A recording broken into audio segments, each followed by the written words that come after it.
Michael Carter had always enjoyed a quiet life in Maplewood Estates, a picturesque community where he had spent the past 5 years tending to his award-winning rose garden.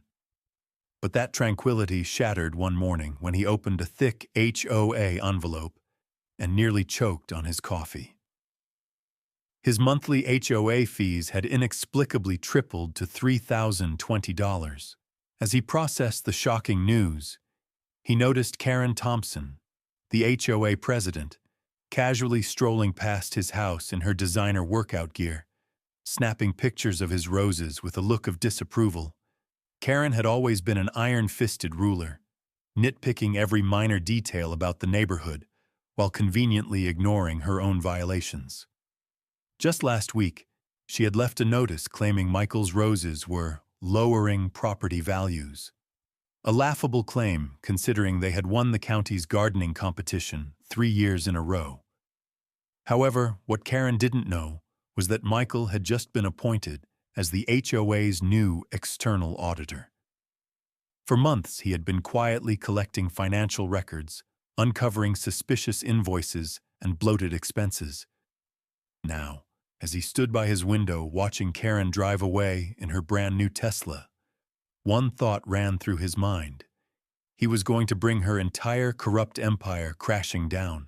Michael carefully placed the HOA fee increase notice into his office folder, right beside his certified auditor credentials and the past 6 months of questionable financial statements.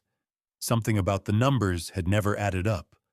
Monthly landscaping charges despite the dying community garden, maintenance fees for repairs that never happened, and now this outrageous increase. As he stepped outside to collect his mail, his neighbor Lisa rushed over, her face pale with worry. "Did you get the notice too?" she whispered, glancing over her shoulder. "They're threatening to put a lien on my house if I can't pay. I'm a single mom. I can barely afford groceries, let alone this." Her voice cracked. Before Michael could respond, a sleek white Tesla rolled up beside them. Karen lowered her window, flashing a saccharine smile. "Ladies," she chimed, "I hope you're discussing the exciting new changes coming to our community. The security system we're installing next week will help enforce property standards." Her eyes flickered to Michael's rose garden before she drove away. Michael clenched his jaw. He had seen the $50,000 invoice for that security system. The contractor? Karen's brother. The same brother whose landscaping company miraculously won every HOA contract without competition. Later that evening, as Michael sifted through financial statements, he overheard shouting outside. Mr. Rodriguez, his elderly neighbor, stood on his porch holding a violation notice.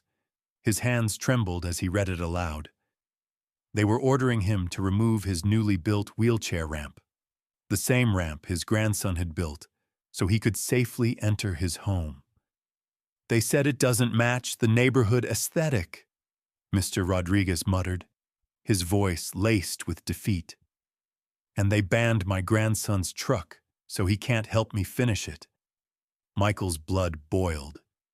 He had seen this tactic before: bully the most vulnerable homeowners until they were forced to sell, leaving room for Karen's real estate connections to swoop in. "Would you mind showing me all the violations you've received?" Michael asked, pulling out a voice recorder. If Karen and her team wanted to play dirty, he'd play smarter. The next morning, Michael walked into the HOA office for his first official day as their auditor. Karen's expression froze when he requested access to 5 years' worth of financial records. "Oh, those old things?" she said, twirling her designer handbag. "They're probably in storage somewhere." Michael smiled politely. She was hiding something. That night, as he sorted through dusty boxes in the office basement, he discovered something alarming. Every single landscaping bill came from Karen's brother's company, charging triple the market rate. As he made copies, the door slammed open. Sarah, Karen's right-hand woman, glared at him. "What are you doing here so late?" she snapped. Michael calmly showed her his auditor badge. "Just doing my job." Her face paled. They knew. And they were scared. The next morning, Michael stepped outside to grab his newspaper and stopped cold. 3 fresh violation notices were taped to his door. Fine. $500 for leaving his garbage can an inch too close to the curb. Fine. $800 for an unauthorized garden structure. His rose trellis. Fine. $1,200 for excessive noise pollution from a wind chime on his porch. Michael smirked. They were panicking. As he took photos of the notices for evidence, his phone buzzed. A message from Mr. Rodriguez. "They fined me $5,000 for my wheelchair ramp. I can't afford this, Michael. They said if I don't pay in 30 days, they'll put a lien on my house." Michael clenched his fists. That was the final straw. He grabbed his laptop and pulled up the HOA financial records. The dates, amounts, and signatures on multiple invoices didn't match. Even worse, he found a $115,000 maintenance payment that had been labeled as pool repairs. But Karen's private backyard pool had just been renovated. Then, his phone buzzed again. This time, it was security camera footage from a neighbor. The video showed Karen and Sarah sneaking through the neighborhood at 3 a.m., placing violation notices on the houses of everyone who had spoken out against the HOA. Even worse, it captured Karen personally knocking over Mrs. Patterson's mailbox, the same retired judge who had publicly questioned the board's spending. Michael grinned. They had just handed him undeniable proof of harassment. Just as he finished saving the footage, the unmistakable hum of Karen's white Tesla rolled down the street. She parked in front of his house, stepped out in her designer heels, and casually snapped a photo of his rose bushes. A few seconds later, his phone dinged with an email. Violation notice. Your front yard does not meet HOA aesthetic standards. Fine, $1,000. Michael exhaled slowly. He wasn't just dealing with fraud. He was dealing with a full-blown HOA dictatorship. That evening, he held a secret meeting in his home with a handful of trusted neighbors. Lisa, Mr. Rodriguez, Mrs. Patterson, and even teenage Billy from down the street. "We have to fight back," Lisa said, her voice shaking. "Karen is trying to bankrupt us." Michael nodded. "And I have everything we need to expose them." He pulled up his laptop and showed them the financial spreadsheets, the security footage, and the fake violations. Billy grinned. "I've got drone footage of Karen's brother's company dumping waste into the community garden at night." Mr. Rodriguez cleared his throat. "My grandson is a journalist. He's been looking for a big story." Michael smiled. It was time. The next morning, the community awoke to 3 shocking things. A formal complaint against the HOA had been filed with the State Housing Authority. Local news vans were parked at the community entrance. Karen's brother had been spotted entering the police station. Karen didn't know it yet, but her empire was about to crumble. Michael walked into the HOA's quarterly meeting that evening, his leather briefcase clutched tightly in his hands. The community center was packed. Whispers of anger and fear filled the room. Everyone had heard about the outrageous fines and the sudden fee increases. At the front, Karen stood behind a polished wooden podium, dressed in a designer suit, her manicured fingers tapping impatiently. Beside her, Sarah nodded along, flipping through a stack of papers, probably more fraudulent violations waiting to be handed out. Karen cleared her throat, forcing a plastic smile. "As your HOA president, I must announce some additional, necessary fee increases to maintain our community standards." She clicked to a slide showing poorly edited photos of violations around the neighborhood. Michael's stomach twisted when he saw his rose garden among them, labeled as an eyesore requiring professional intervention. He stood up, his chair scraping against the floor, and strode toward the front. It was time. "Before we vote on anything," he said, voice steady, "I have an announcement." Karen barely concealed her irritation. "Mr. Carter, if you have a complaint, you'll need to submit it through proper channels." Michael pulled his auditor badge from his pocket and held it up for everyone to see.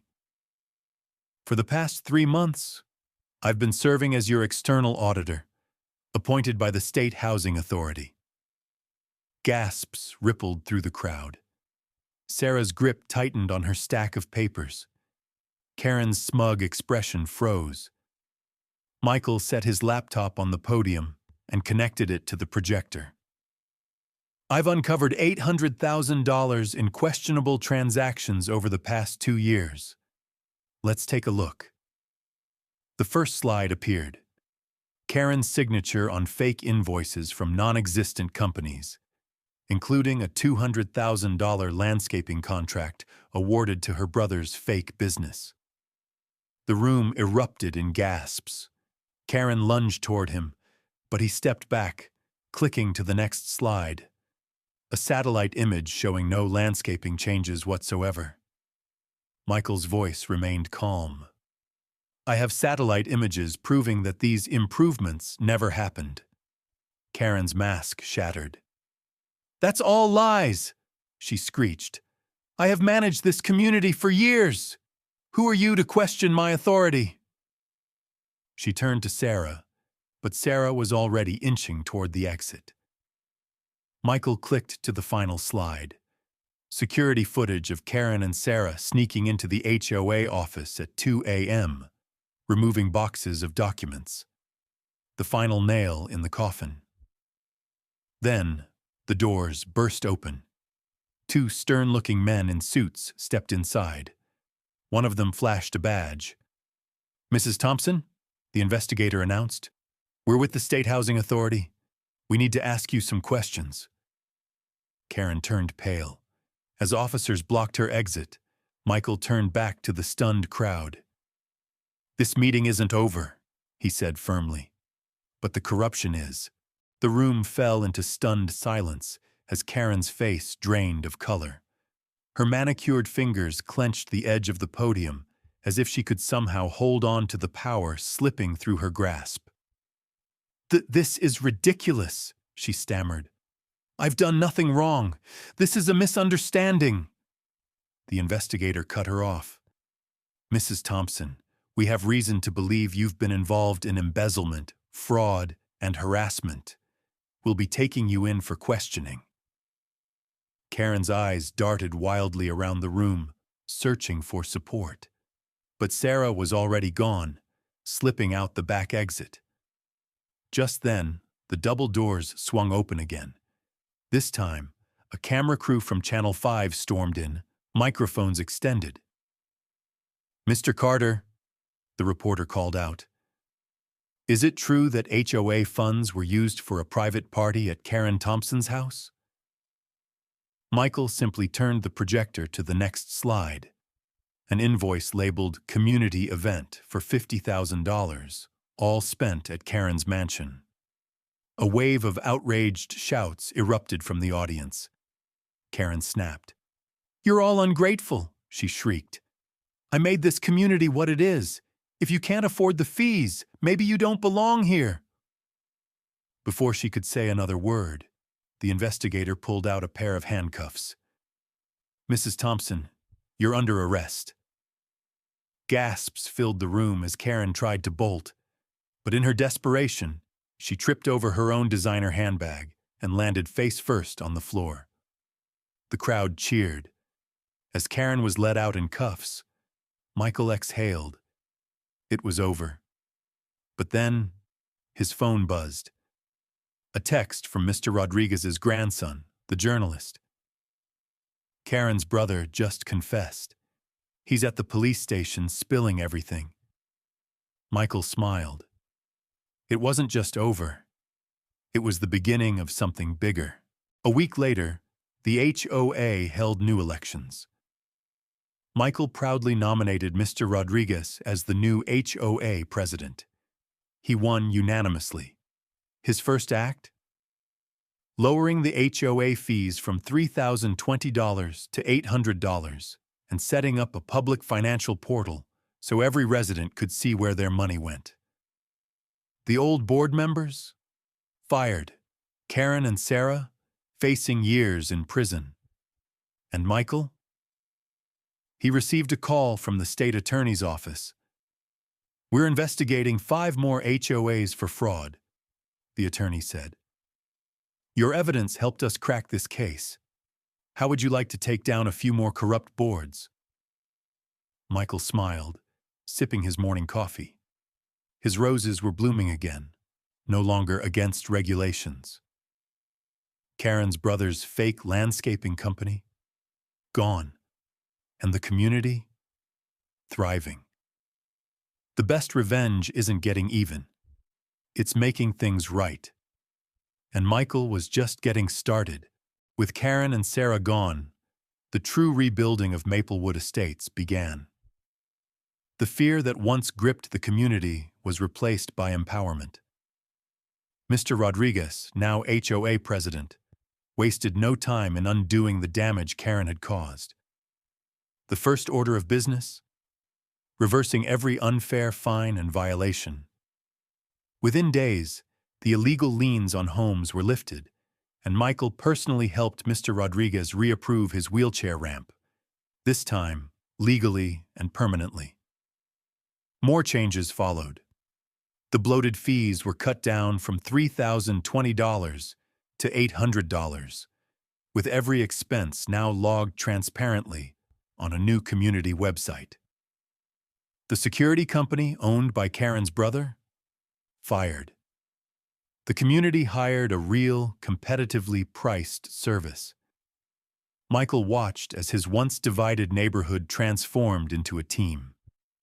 Neighbors who barely spoke before now came together to repair the damage Karen had left behind. Even Billy, the teenager who had captured Karen's brother dumping waste, volunteered to help clean up the abandoned community garden. The very garden that Karen had let die was now thriving again, just like the neighborhood. Michael had never felt more at home. But the story wasn't over yet. Michael was enjoying a peaceful morning when his phone rang. It was a news reporter. "Have you seen the latest?" she asked. He pulled up the headline. FBI launches investigation into HOA fraud across the state.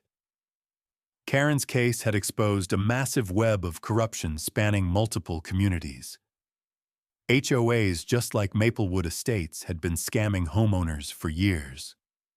Now, thanks to Michael's evidence, the state was cracking down.